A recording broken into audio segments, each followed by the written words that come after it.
Pues bien, y de nuevo en este miércoles con nuestra tetera, que a veces nos quema, y fíjate que sale un pareado. Es como si tuviéramos que recordar que de vez en cuando no pasa nada, porque suframos un poco, porque haya dificultades que no siempre manejamos bien, o porque a veces para conseguir algo que pretendemos necesitamos un esfuerzo, necesitamos contener el, el calor o el malestar que nos puede producir el calor de la tetera. Si queremos tener una tetera como esta, que pues no nos aísla de esas calorías que debe tener el agua para poder generar el té, para poder luego disfrutar de ese té en la compañía, en esta compañía de los miércoles. Y recordando que somos seres humanos de andar por casa, pues también hoy entrevistaré luego a una mujer que se define también más o menos así, ya ella misma lo dirá. Pero en este sentido, igual que hemos hablado otras veces de la ciencia o de la erudición o del conocimiento, de la filosofía, de la psicología, de las relaciones interpersonales, pues también podemos hablar de las cosas sencillas de cada día. No es necesario ser científico, ni filósofo, ni nada. Simplemente un ser humano normal y corriente que tiene la voluntad de compartir cosas. A lo mejor, pues no tiene una formación porque no ha podido, por las circunstancias o porque no le ha dado la gana. Porque hay personas que, como dicen, estudian en la Universidad de la Vida o en la Universidad de la Calle. Y también desde ahí se puede desarrollar, evidentemente, la sabiduría. Hay pastores que a veces ni siquiera, o bueno, ya no sé si quedan, pero antes había, y desde luego el pastoreo ha sido una tradición de las más lejanas en cuanto a trabajo de la humanidad.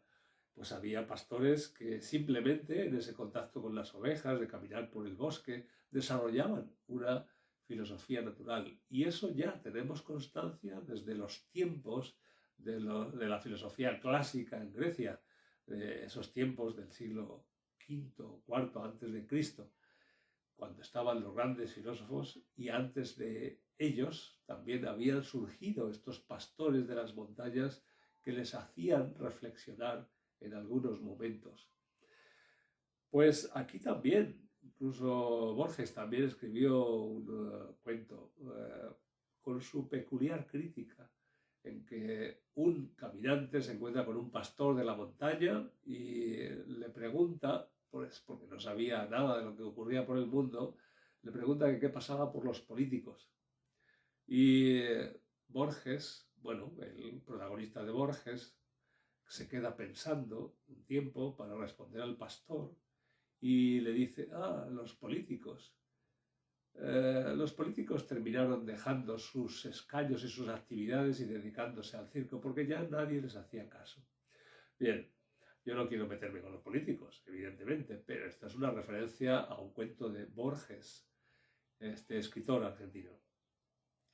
Pero quizás no necesitaríamos que nadie nos manipulara, ni nos llevara de aquí para allá o nos dijera lo que teníamos que hacer si todos fuéramos un poco más conscientes de aquellas pequeñas cosas que sí podemos hacer y que podemos compartir como fruto de nuestra cotidianidad con otras personas que tengamos cerca.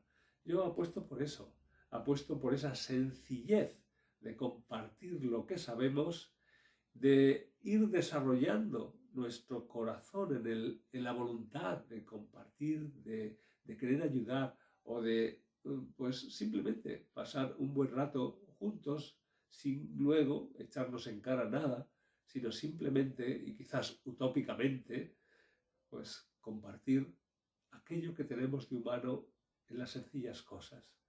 Esas cosas que parece que también hace años se hacían en los pueblos, se hacían incluso en Madrid, en las calles, y que hoy se nos han olvidado porque todo es estrés, todo es ansiedad, todo es necesidad de alcanzar no sé qué para poder pagar no sé cuántos y tener no sé qué.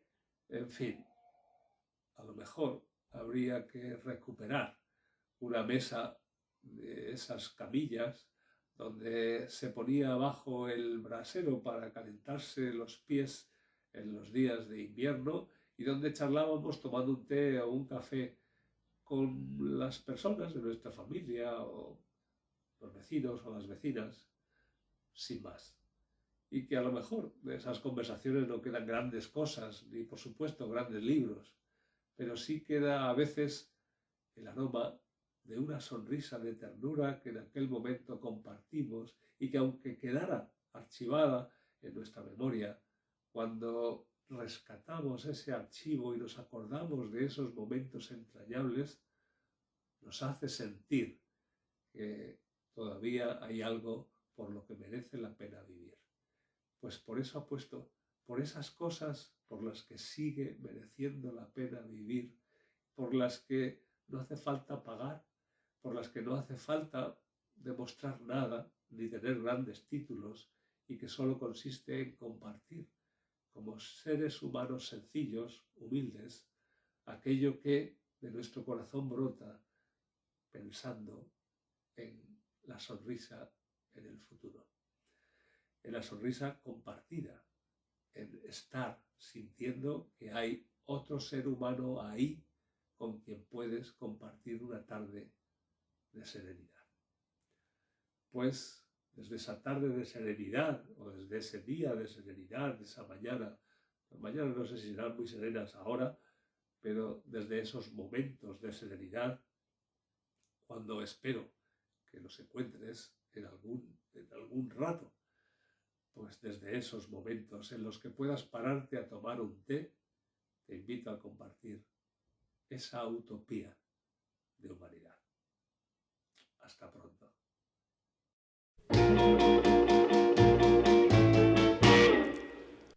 Bueno, Concha. Pues hola, Juan Antonio. Encantado, y me gustaría que primero pues, me contaras un poco quién eres para contárselo a mis amigos. Pues a ver, que esto de definirse es complicado. Bueno, yo soy Concha, me autodefino como terapeuta de zapatilla y delantal. Muy bien.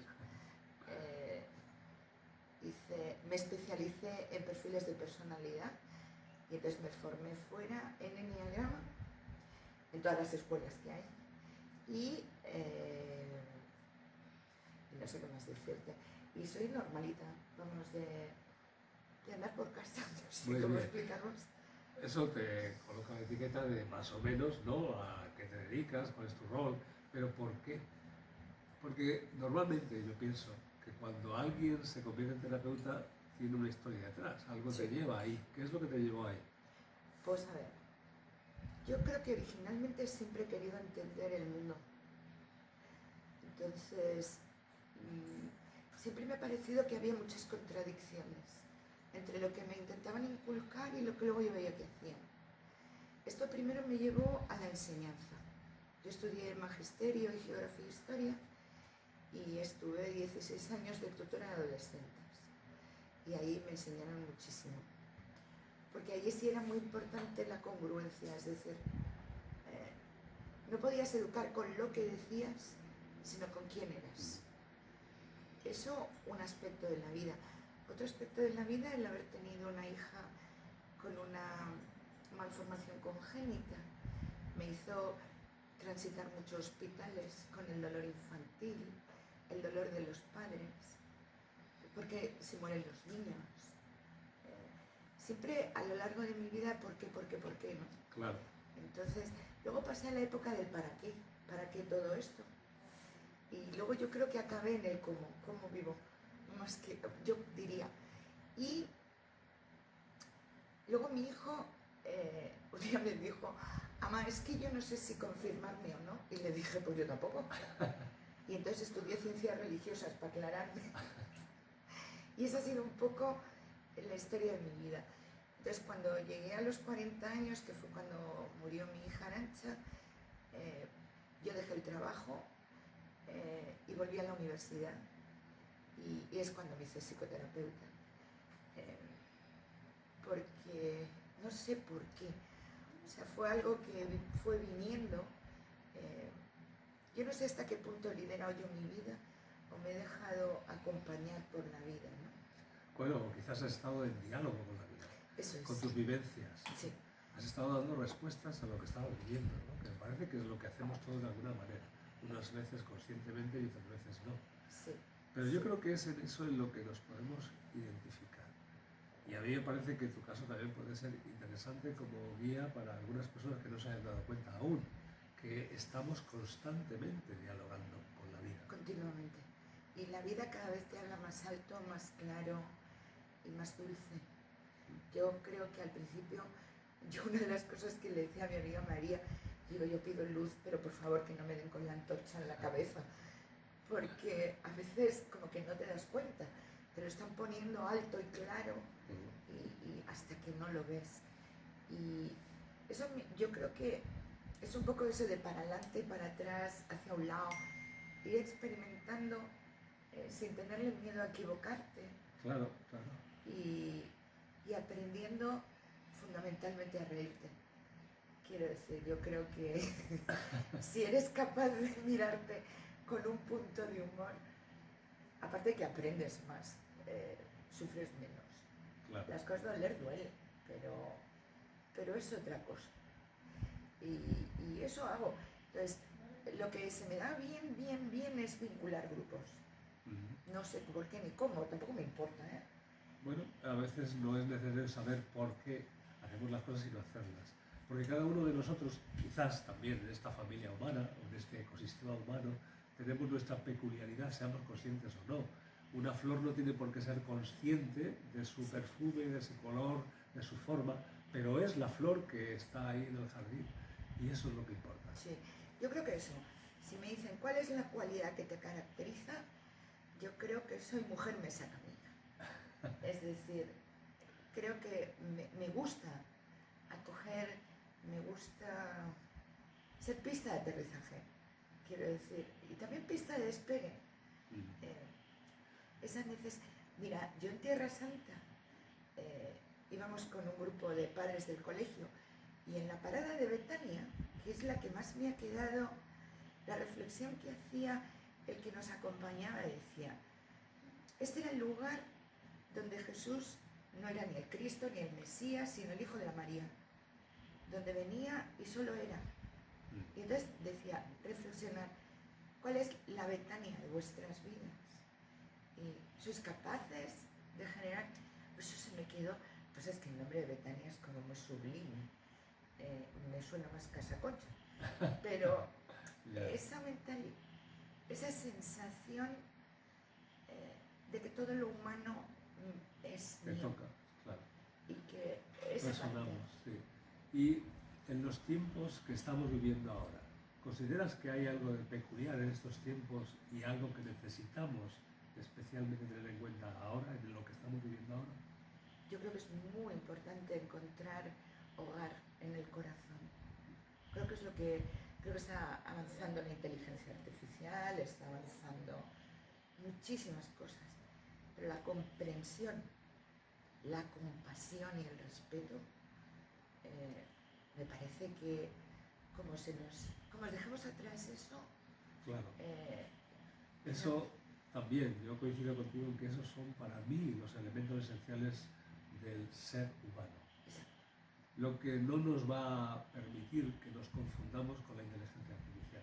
Sí. Es decir, ese sentido de empatía, ese sentido de resonancia anímica, ese sentido de sentir que ahí delante de ti, mirándote a los ojos, hay un ser humano que te puede sonreír, con quien puedes compartir, con quien puedes desarrollar cosas y a quien puedes consolar o pedir consuelo. Y que nada de lo que él vive te es ajeno. Eso es. Da igual si es delincuencia, da igual si es drogadicción, da igual si es disparate. O sea, el sentir, cuidado, que si se te dan las circunstancias, tú puedes ser un héroe o un villano. Y eso es valioso, es decir, porque es distinto. No tiene por qué ser lo mejor ni lo peor, pero el hecho de que sea héroe o villano puede aportarte como ser humano algo que es valioso en sí. Claro. Yo tengo una frase y es, ojito en esta vida, compartir sin competirnos. Eso es, muy bien. Creo que eso es importantísimo.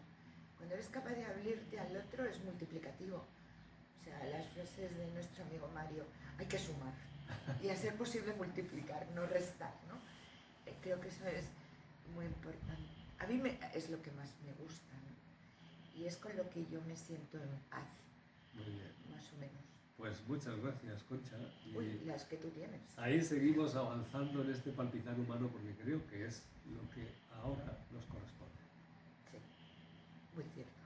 Muchas gracias. Gracias a ti.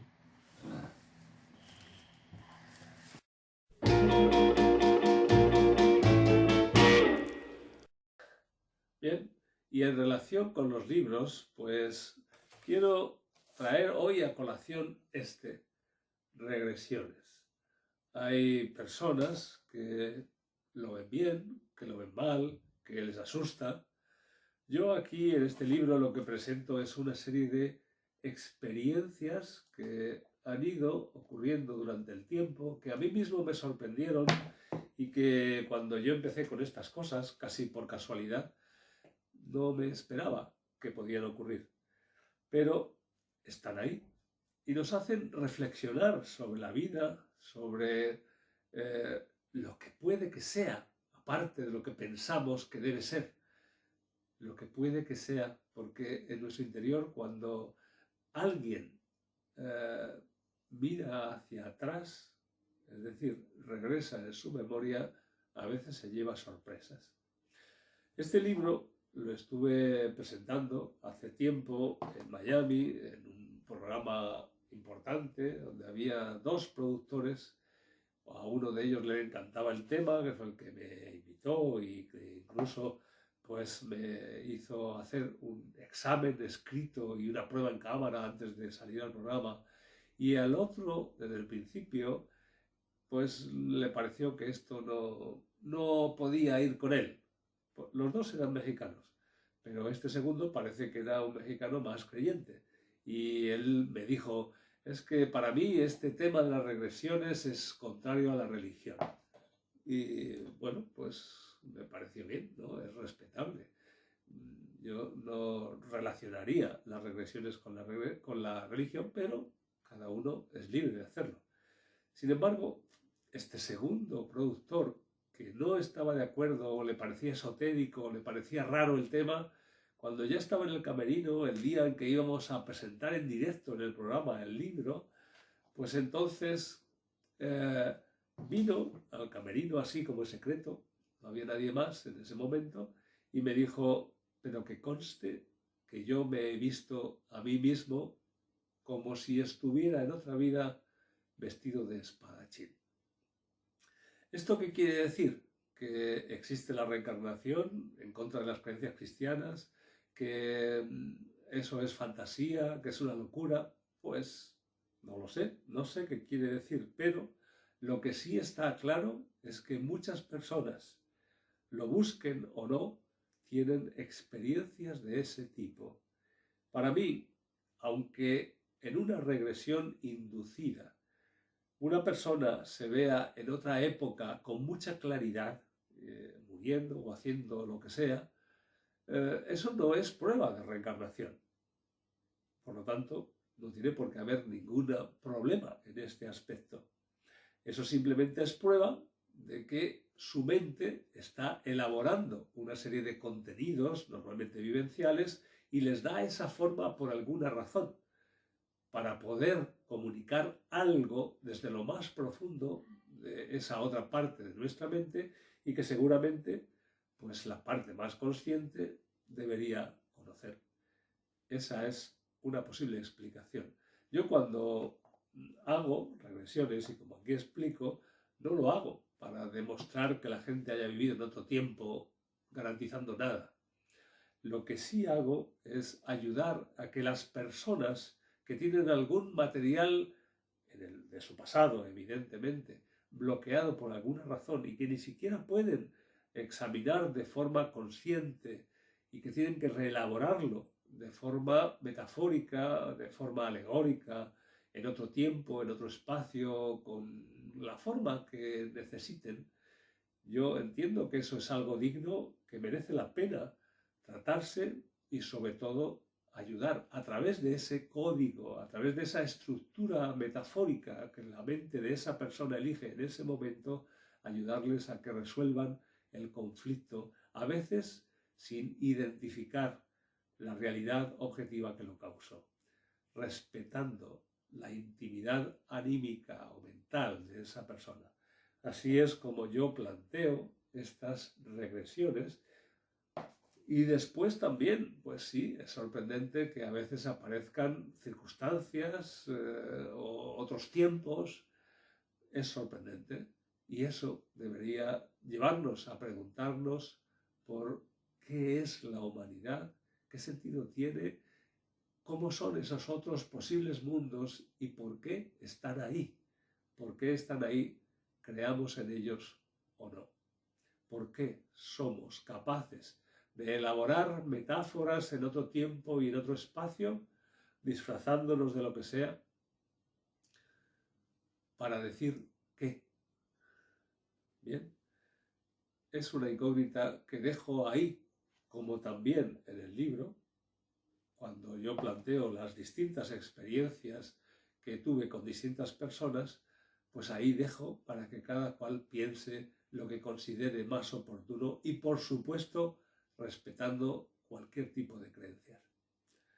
Brindemos por ello y compartamos en este miércoles, en este nuevo miércoles, esta experiencia humana que nos abre a otras posibilidades de relación.